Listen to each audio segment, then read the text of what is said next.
You want to give the communities the resources and tools for them to be the best community they can possibly be. I think that's important not only for us, but just for society.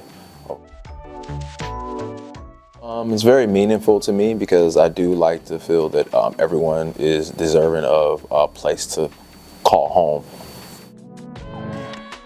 I think trust is very important because I think especially for the tenants, they're in positions where maybe they are not trusting a lot of people in their lives, and you can be that one person that can change them towards is overall heading in the right direction.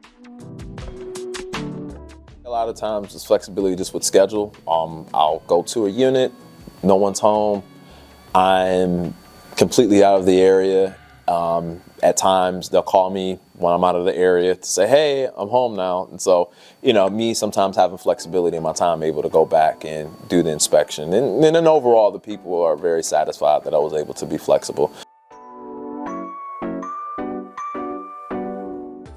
I just think overall we'll just keep pushing forward, keep moving forward. I think there's a lot of great things that are going on that I see, and just continue to keep pushing forward. Of course, there's always going to be challenges and roadblocks, but just not to get discouraged.